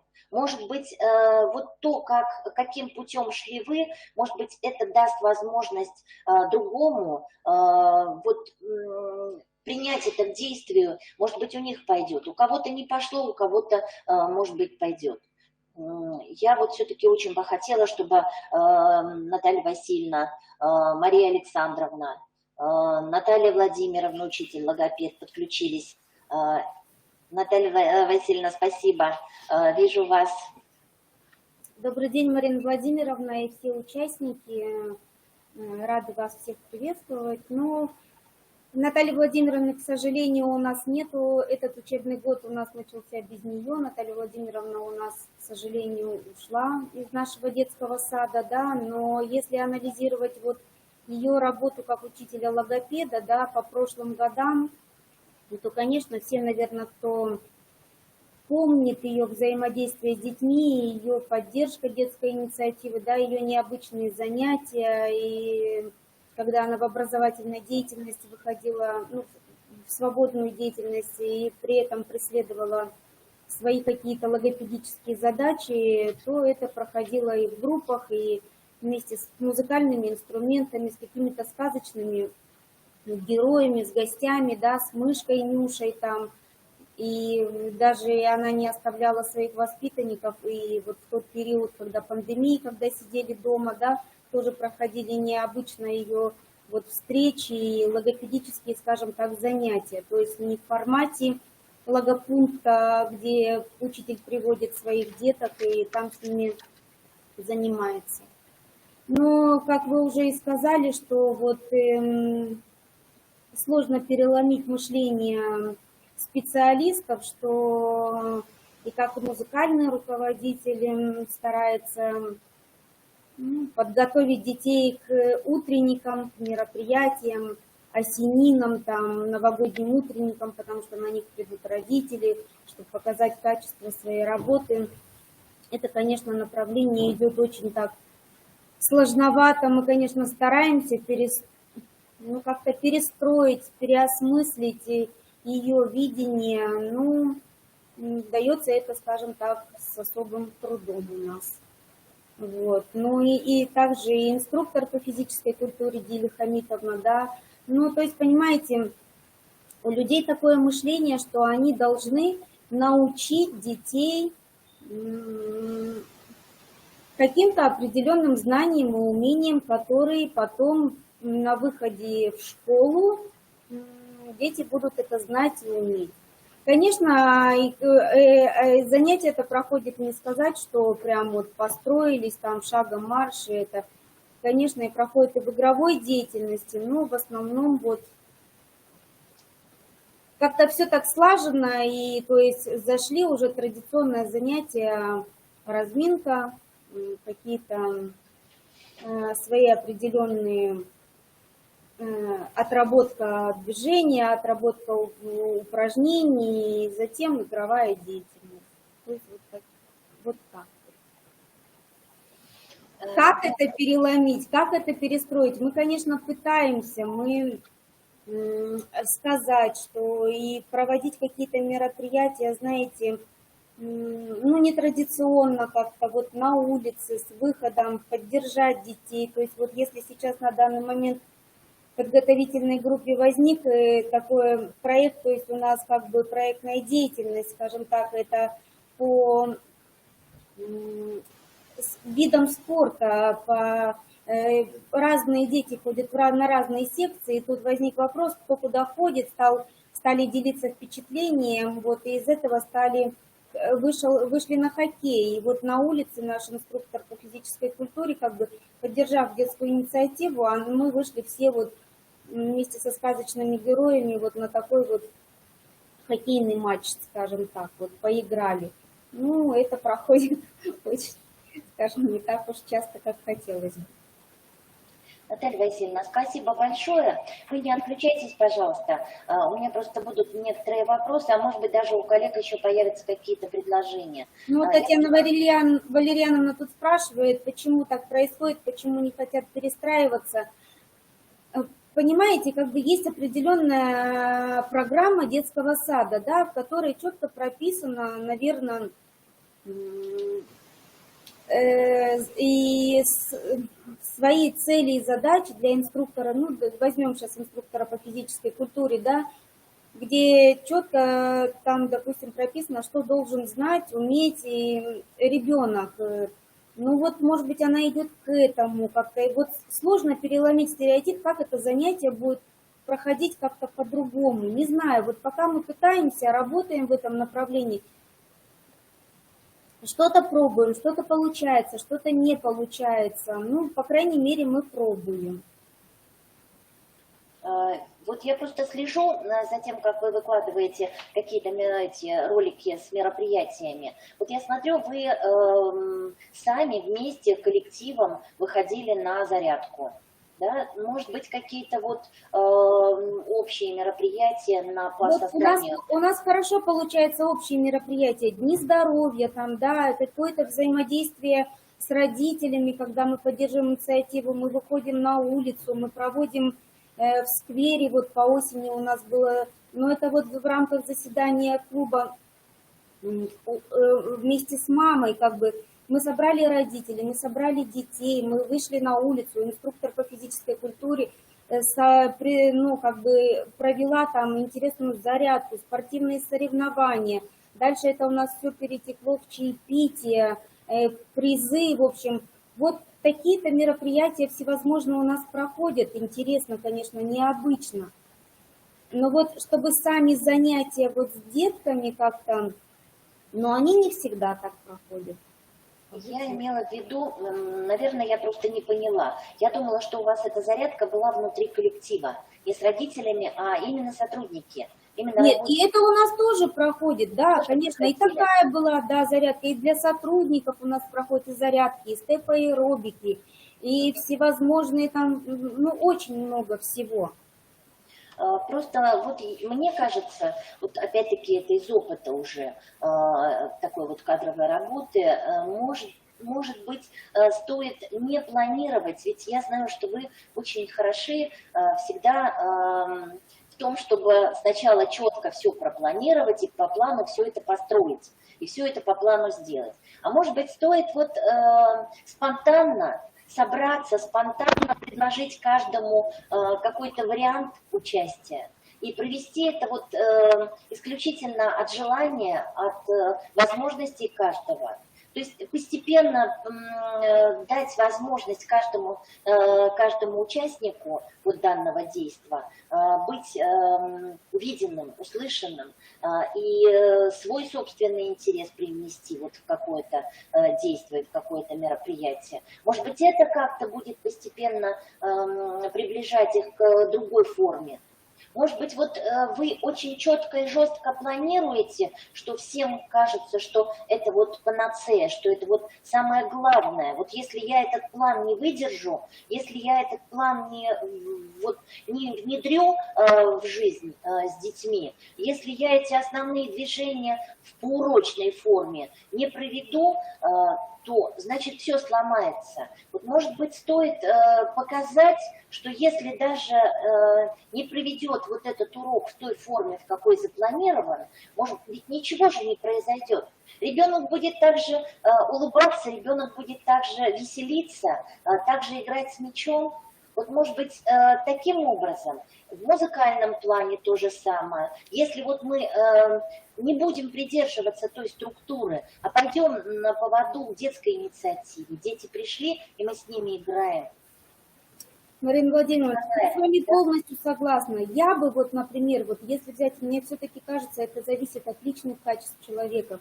Будь я музыкальным руководителем, да, понимаете, я бы и никогда, конечно, не придерживалась бы этих вот каких-то там определенных целей и задач. Я бы, конечно, видела этих детей, я бы шла бы за ними, я бы и плясала вместе с ними, и стояла бы на ушах, и бумагу рвали бы под музыку бы, и рисовали под музыку, и, не знаю, там переодевались, и ходили по всему детскому саду, коридовали.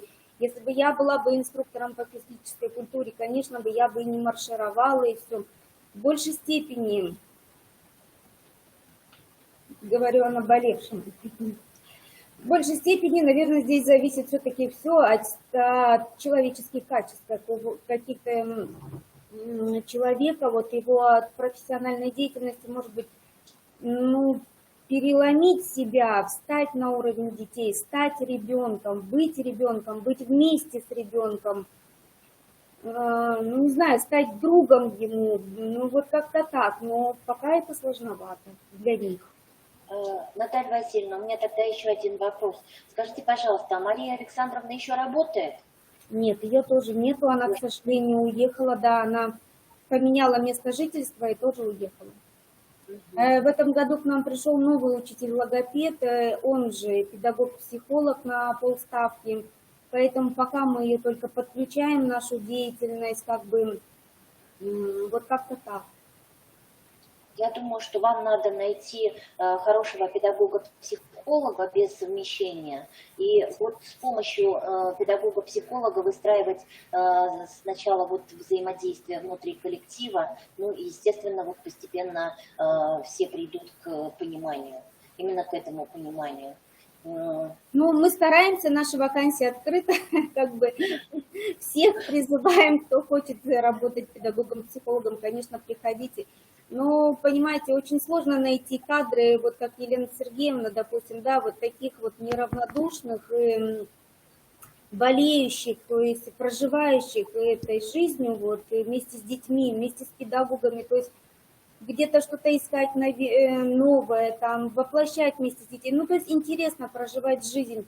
Вот не все это могут, не всем это дано, и очень сложно вот это, ну, вот, кадры, что ли. Кадры решают все, как бы, вот. Наталья Васильевна, а можно я замахнусь на больное? Я, наверное, может быть, вам порекомендовала бы, но это опять-таки из своего собственного опыта, потому что тоже прошла вот через это самое, такое же непонимание, такие же вот очень заскорузлые, такие же вот консервативно настроенные кадры были. Может быть, имеет смысл вот к концу учебного года, вот за летний период, вместе со всеми коллегами пересмотреть свой план, вернее не план, прошу прощения, программу, свою программу образовательной организации. Именно со всеми, именно коллегиально. И чтобы каждый высказал свою собственную позицию и свою точку зрения. Но для этого подвести их к этому. Вы знаете, у меня сработало. Сработало, потому что я с каждым разговаривала индивидуально, но у меня не было старшего воспитателя, и поэтому мне пришлось всю работу брать на себя. Я изначально беседовала с каждым,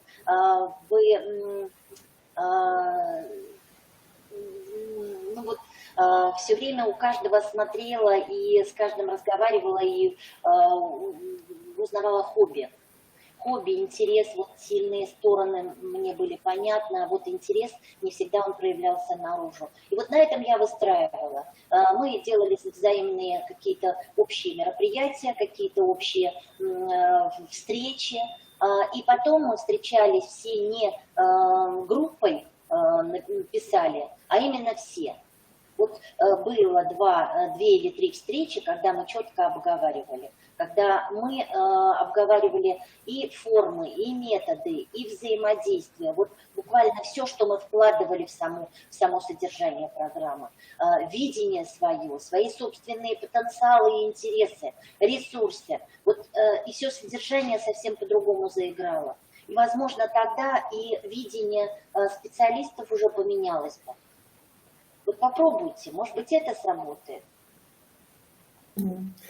Да, я бы поддержала тоже Марину Владимировну, потому что камнем преткновения почему-то у нас оказывается именно образовательная программа дошкольного образования, да? которая, по сути, там есть целый раздел, который называется «Способы поддержки», «Способы, формы, методы поддержки детской инициативы». Но почему-то у нас все идет наоборот. И так интересно, главное, вроде детский сад, структура есть, все содержание есть, да, сами себе делаем проблемы. Это мы уже четко поняли, когда проводили сейчас исследование качества дошкольного образования. Я немножко о другом. Виталий Васильевич, вы знаете, что хочу как бы вот вам такую тоже информацию для размышления подкинуть, может быть, она как-то куда-то вас выведет. Вот смотрите, обычно с такой позиции, когда я буду делать то, что я считаю нужным, узкие специалисты встречаются как бы вот в этой позиции двух категорий. Это первое, это те, кто являются высокопрофессиональными специалистами, ну, например, там музыкант высокопрофессиональный, да, физрук, у которого там какие-то свои авторские методики и так далее, и так далее. Поэтому их цель деятельности, понятно, передать то, что они сами умеют, и то, что по своей авторской методике делают, и, соответственно, дальше к детям передать. У нас таких примеров очень много, и у нас есть такие специалисты. Вот в этом случае я считаю, что их надо просто оставить в покое. Это потому, что они по своим авторским методикам идут, и это хорошо детям, это, ну, есть такие примеры, это и роликовые коньки у нас, помните, да, и там еще что-то такое. Это вторая категория специалистов, которые стоят, это те, кто, они по каким-то причинам, ну, не имеют дошкольного образования. И поэтому их переубедить очень сложно бывает в том, что надо действовать по-другому. Я вам подскажу один из вариантов, который мы сейчас с этим тоже столкнулись.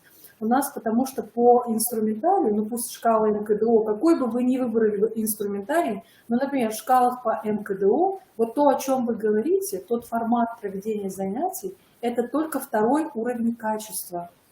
То есть я к чему говорю, да? Это даже не базовый уровень качества, потому что базовый – это когда все содержание строится с учетом интересов и инициатив ребенка. И когда, возможно, вот наши коллеги, не конкретно ваши, я не обращаюсь сейчас к вам, а именно узкие специалисты, когда они попробуют сначала оценить себя и увидят, что они-то, оказывается, считали, что они работают хорошо, а по факту, если мы берем вот этот инструментарий, это не так. Вот при одном и том же содержании. Может быть, вот это как-то подтолкнет к какому-то тоже размышлению коллег.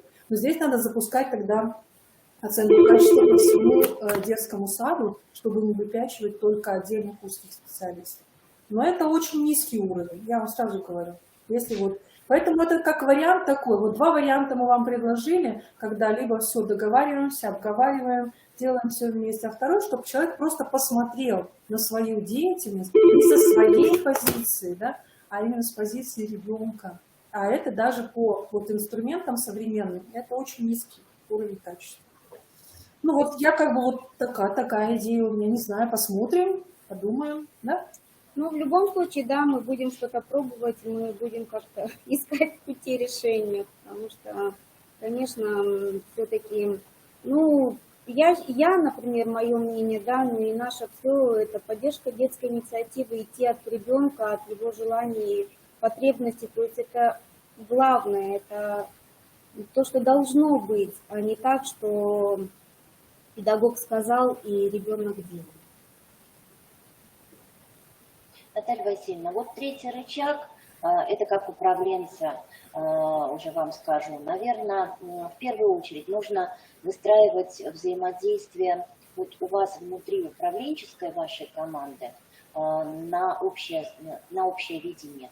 Потому что если у вас будет как в басне «Лебедь, рак и щука», каждый будет тянуть в разные стороны, то здесь, конечно, крайне сложно будет добиться даже любыми способами, предложенными и мной, и Татьяной Валерьяновной, крайне сложно.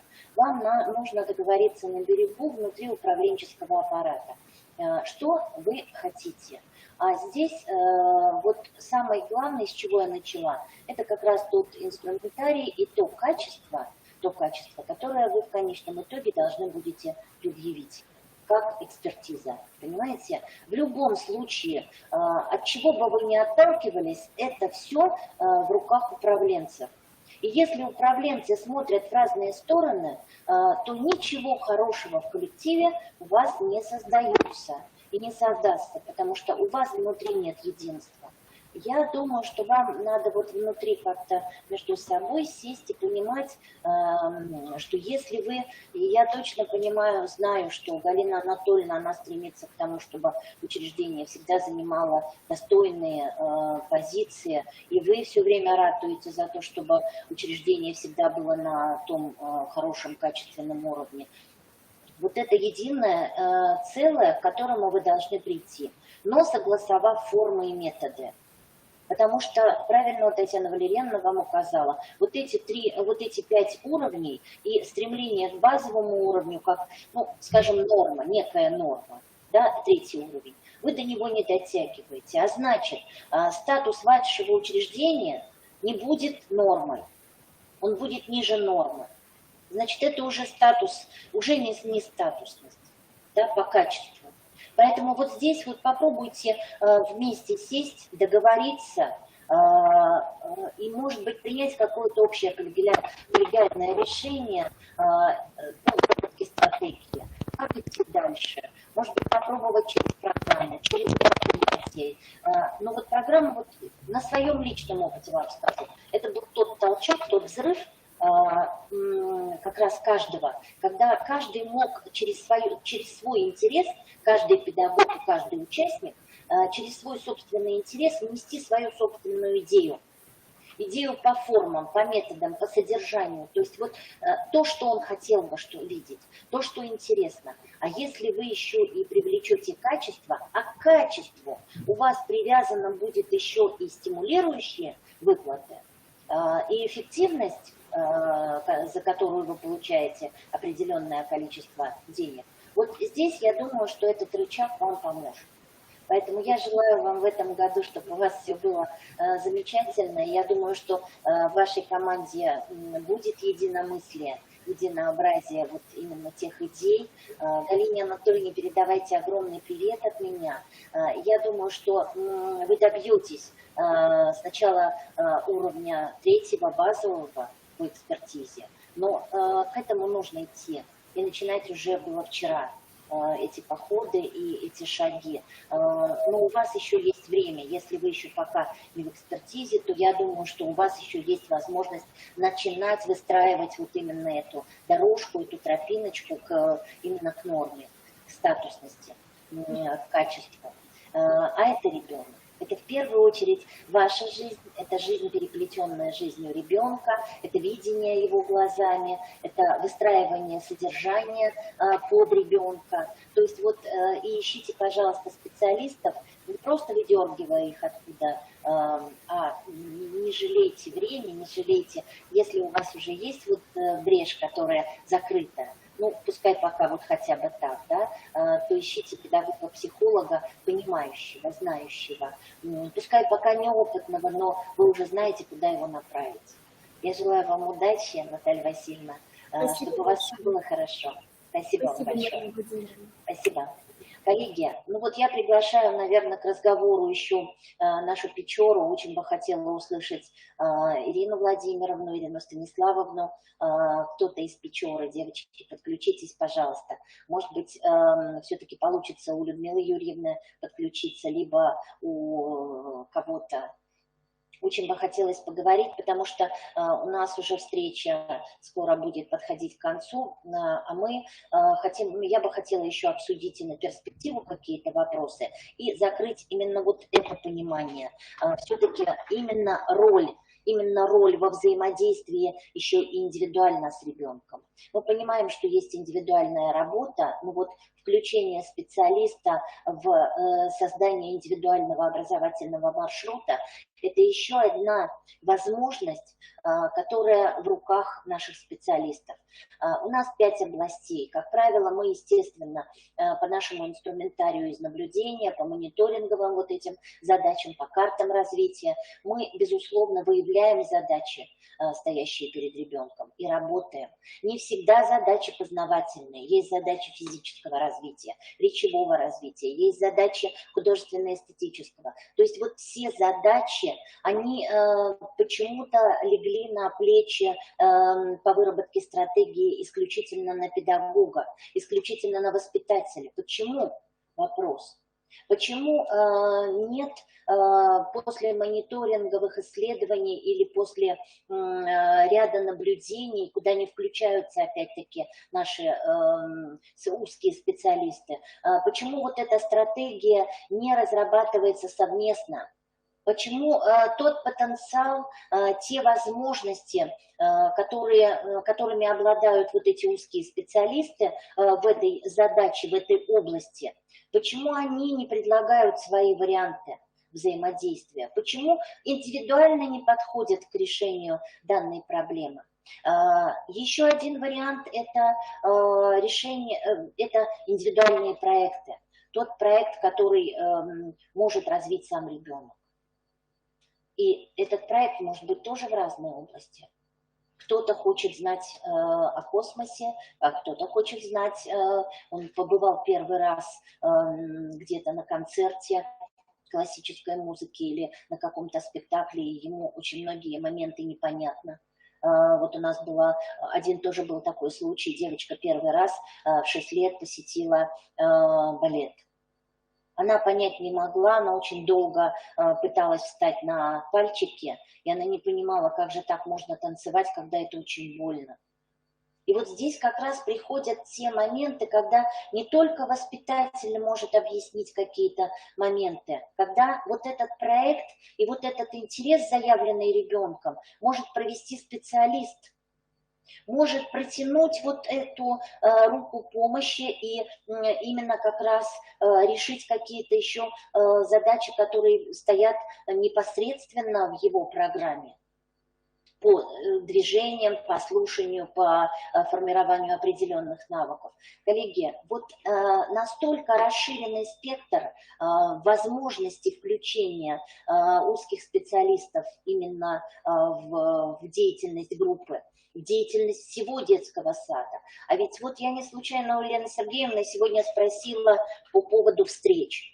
Эти встречи могут быть гласные, эти встречи могут быть совместные, эти встречи могут быть спонтанные, когда вот ребенку исполнилось, например, там 3,5 года, да, и проводится мониторинг. Мы знаем ребенка, мы наблюдали, вроде все хорошо, и раз он у нас не справился с заданиями. Вопросы, почему? Да, у нас есть еще месяц для того, чтобы подтянуть, для того, чтобы понять, а если это какая-то проблема, которая может решиться узким специалистом через его интерес, через его включение, через его задачи, через его способы и методы. Вот вопрос.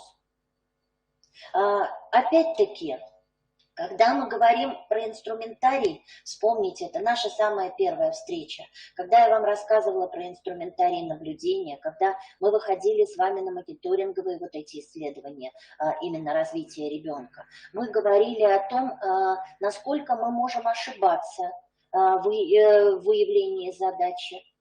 Мониторинг нам показывает, правильно или нет. Настолько могли ошибиться в выработке определенных стратегических планов, подборе какого-то материала или каких-то игр.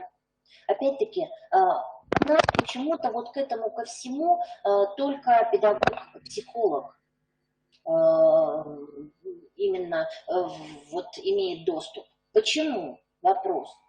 Одно дело, педагог-психолог, это действительно то связующее звено, которое надежное, необходимое, которое может рассказать, показать, объяснить, поучаствовать, посоветовать, порекомендовать. Но ведь есть разные направления, есть разные области. И в разных областях есть такие же специалисты, которые могут внести свою собственную лепту. Вот те варианты включения, о которых мы сейчас говорим. А если мы говорим о речи, это педагог-психолог, это учитель-логопед, который тоже может индивидуально провести определенную работу. А если мы говорим все-таки о создании, вот выработка стратегии перешла куда? В создание условий и предметно-пространственной среды для развития ребенка. Не только для решения его задач, но и стратегически развить ребенка через его интерес, вызвать у него самостоятельные решения, инициативу, выбор того, что он хочет. А для этого нужно понимать, Вот мы почему-то все время зацикливаемся на каких-то планах, на прописании каких-то определенных шаблонов, стратегий, алгоритмов. Отступитесь от этого. Узнайте, чем живет ребенок. Самое важное в индивидуальном образовательном маршруте – это сильная сторона ребенка и его интерес, и, безусловно, его особенности. Вот 3 параметра, по которым на которые надо ориентироваться. И именно эти параметры дают нам возможность, именно если сильная сторона музыка, то это музыкальный руководитель. Включайте музыкального руководителя, что он предложит, какую стратегию, что он, какие игры, или какие действия, или какие материалы, которые могут заинтересовать этого ребенка. И быстрее решится эта задача. И может быть выход на способности. Вот здесь как раз именно среда дает возможность включить специалистов. Включить специалистов не очно, а может быть заочно, чисто стратегически, через индивидуальный образовательный маршрут. Это еще одна возможность включения этих специалистов. Когда мы говорим о действии, инициативе и замысле, здесь мы, наверное, все-таки подключаемся к очному формату и к формату участия в утреннем круге, либо в итоговом сборе, либо в вечернем круге. То есть вот опять-таки есть возможности включения специалиста в разные моменты. И процесса, и говорения, и обсуждения. То есть вот здесь как раз все в ваших руках. Важно это все видеть и понимать. Не нужно строить для себя план 1, 2, 3, 4, 5.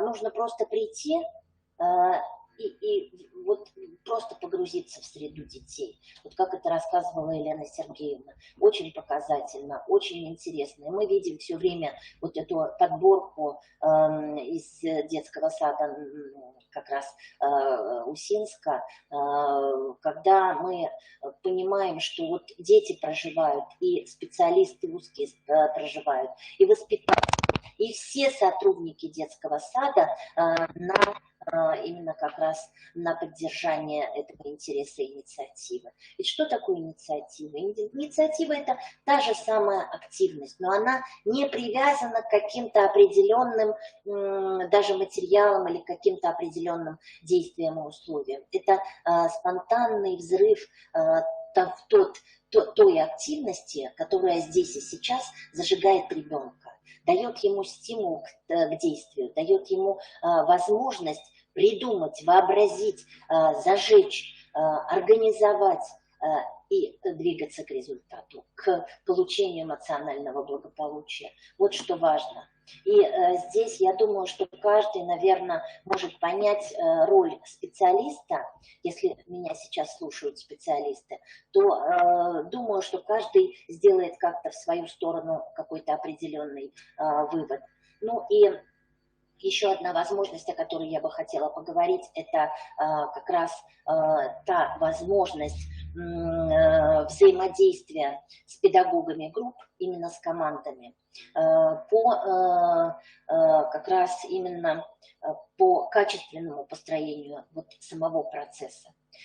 То, о чем говорила Татьяна Валерьяновна, можно ли сегодня это занятие перенести в какую-то другую форму или в какую-то другую фазу, или не делать, или не давать вот этот объем знаний или оттачивание каких-то определенных навыков и движений именно через урочную систему, через стандартную подачу знаний. Может быть, стоит ее вывести куда-то в другой формат. Может быть, это стоит каким-то образом через игру. Может быть, это через обсуждение, а потом организовать игру именно с теми движениями, которые необходимы. И понаблюдать. И здесь получается включение всего. Но здесь нужно договариваться, коллеги. Здесь договариваться и тесно взаимодействовать друг с другом. Взаимодействовать настолько притягательно, настолько понимающе, настолько, может быть, сближаться друг с другом профессионально, чтобы понимать, что мы все делаем одно дело. У нас нет градации, у нас нет оторванности друг от друга. Мы делаем одно единственное дело, и мы все на службе у нашего любимого ребенка. Для того, чтобы понять, для того, чтобы ему было интересно, для того, чтобы ему было комфортно, для того, чтобы он был успешен, для того, чтобы он чувствовал нашу поддержку и взаимодействие, чтобы он понимал, что он в любой момент может быть поддержан и успешен при любой его инициативе, разумной, безусловно, при любой интересной зажигательной идее. Вот это важно. Вот это важно, когда ребенок идет в детский сад, не оглядываясь назад, а что я буду делать, а он уже четко знает. И тогда пойдет вопрос записывания, планирования на сегодняшний день, записывание и четкая регламентация со стороны воспитателя, что я буду вот сейчас, завтра и послезавтра. Коллеги, это отпадает с момента прозрения, с момента стабилизации вот того, когда вы погружаетесь в этот процесс. Вам не нужно лишний раз записывать. Конечно, то, что от нас требуют проверяющие органы, с этим договариваются управленцы.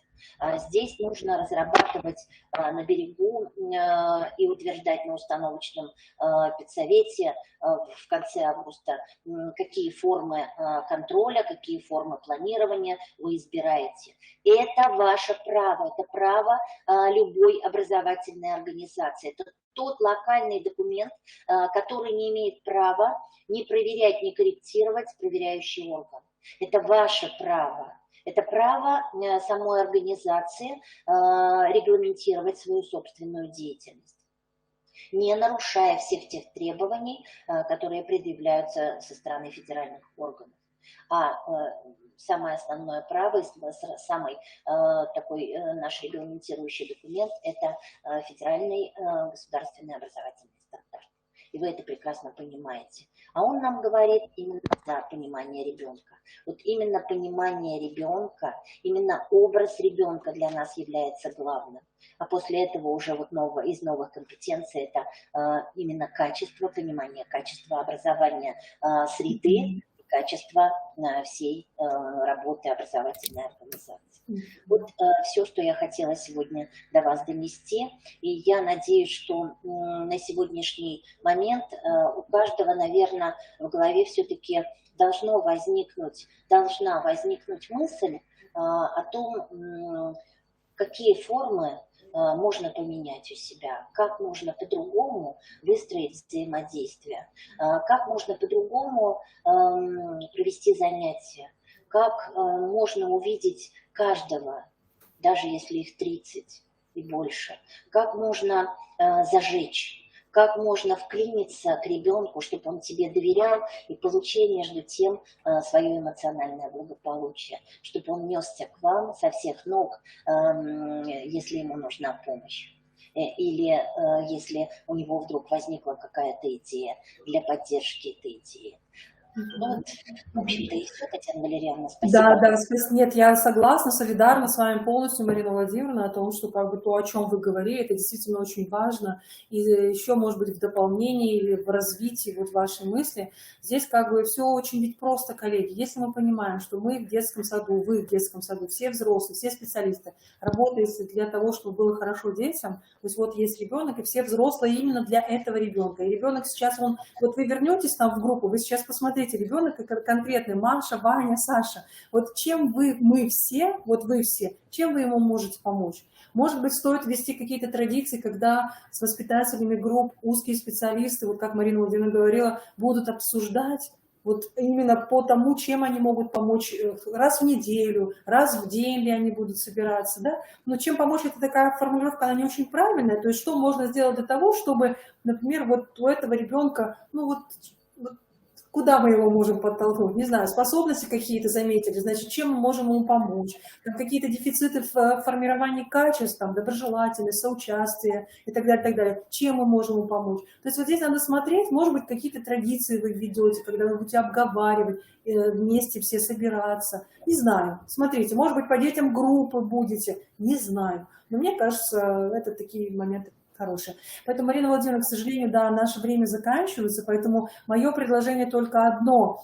Тем, кому вот наши площадки, я предлагаю перейти на Facebook еще, потому чтобы уже как бы обговорить там наши, возможно, дальнейшие планы. Но, уважаемые коллеги, обращаюсь ко всем к вам.